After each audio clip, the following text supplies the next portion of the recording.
Welcome to the Getting Started video for your new 456MB Zero RTF. We'll show you step by step how to prepare your radio-controlled airplane for the first time. This video does not replace the instruction manual, so please also read the manual carefully and keep it for future reference.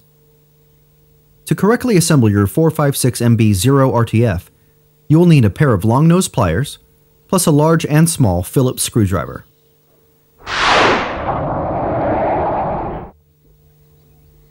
Before starting to assemble your new Zero RTF, you'll need to insert the transmitter batteries and begin charging the airplane's battery pack.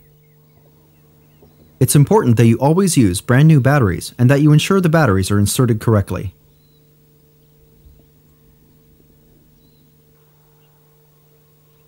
Turn on the transmitter briefly to check the batteries are working. Make sure the green light is brightly lit. When flying, if the green power light is dimmed or off, land your airplane as soon as possible and replace the batteries. Turn off the transmitter before you continue with setup. Included with your Zero is a 456MB quick charger that will fully charge your battery pack in around 40 minutes. The charger is fitted with a plug designed to fit a car cigarette lighter. This is great for charging on the go. You can also find a suitable 12-volt power supply for use at home. To begin charging, insert the plug into the lighter socket or power supply. Next, attach the battery to the quick charger. The red light indicates that the pack is charging. The quick charger will display a green light when the battery is fully charged. To maintain a healthy battery life, it is important to fully discharge the battery after every 10 to 15 charges. To do this, connect the battery and quick charger in the same way as for charging, and press the discharge button. The light will flash green to indicate discharging is in progress. Note, it is important that you do not connect the battery pack to the plane until instructed to do so.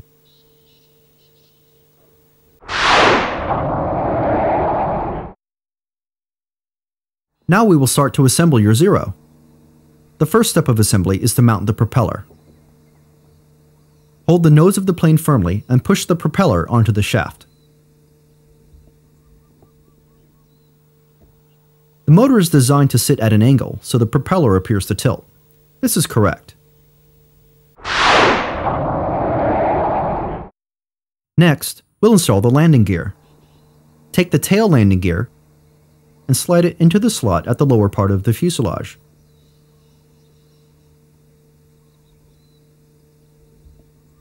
Then secure it in place with the medium Phillips screw.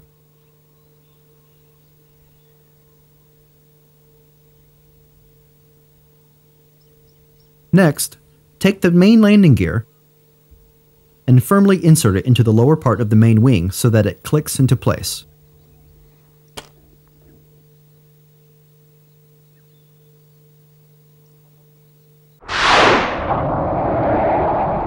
The tail wing section is made up of the vertical fin and the horizontal stabilizer.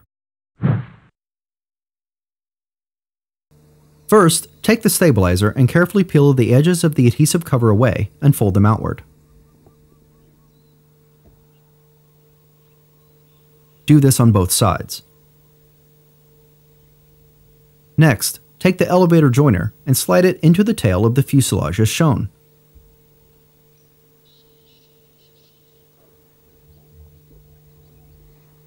Then slide the stabilizer into the tail so that the prefixed half of the elevator meets with the elevator joiner.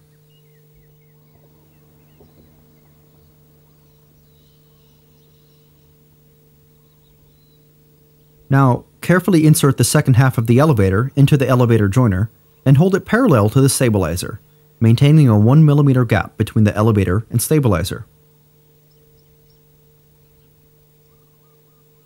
Then, carefully stick the two together with the hinge tape as shown.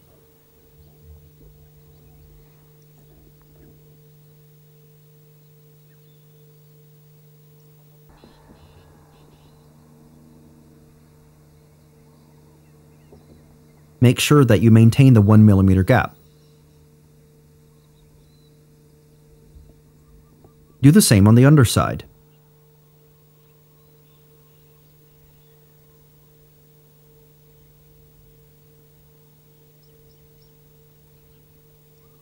ensure that the elevator is able to move smoothly.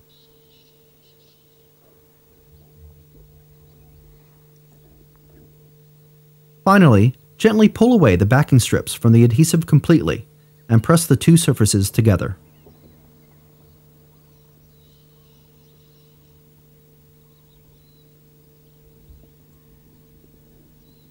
Do this on both sides.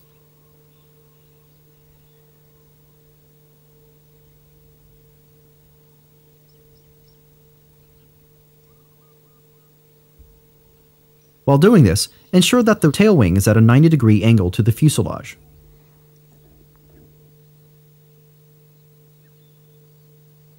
Now we will install the vertical fin. Carefully peel away one end of each side of the adhesive cover and fold it outward.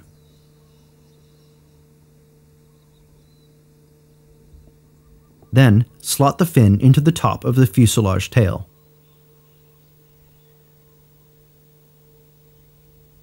Remove the adhesive cover completely.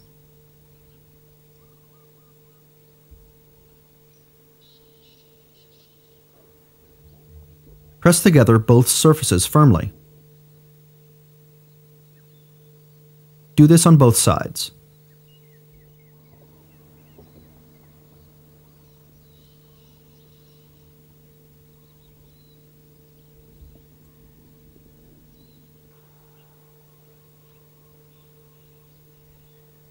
Finally, secure the tail parts in place with the remaining small Phillips screws. The holes are pre-drilled and are easy to locate. There are 4 screws on the top surface of the stabilizer.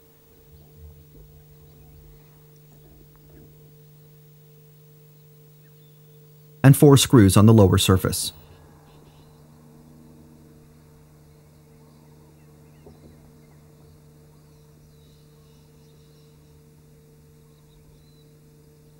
The vertical fin is held in place with 2 on each side.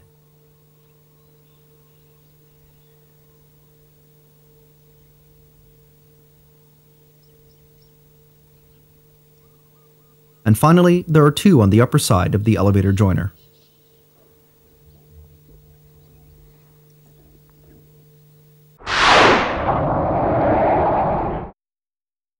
In order to control the rudder and elevator, you will need to attach the control rods to the control horns.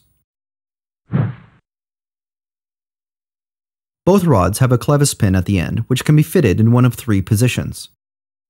Each position alters the level of control response. The inner hole has the strongest response, and the outer has the weakest.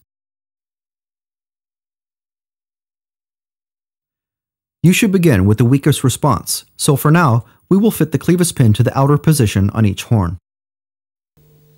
Begin with the elevator control rod. Open the clevis pin and position it over the outer hole of the control horn.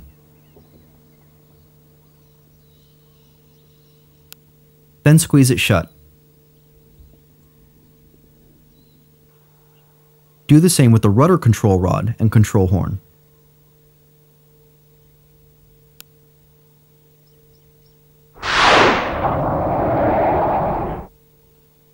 The main wing requires the fitting of a plastic strip, which holds the battery pack in place during flight. First, attach the battery stopper to the upper side of the main wing with the double-sided tape. Place the stopper in the center of the wing and align the front with the front of the wing. You can use a straight edge, such as a screwdriver, to ensure the stopper is aligned correctly.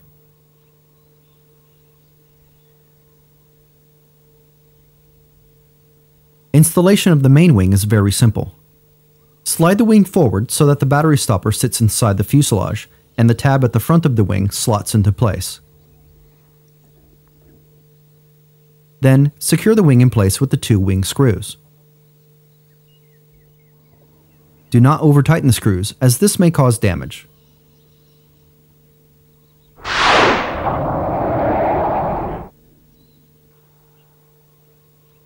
To fit the cockpit, slide the tab at the front into the slot on the fuselage and press down at the rear.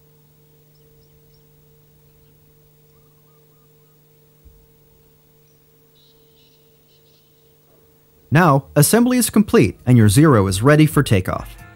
The 456MB How to Fly a Model Plane video will show you how to master your first flight.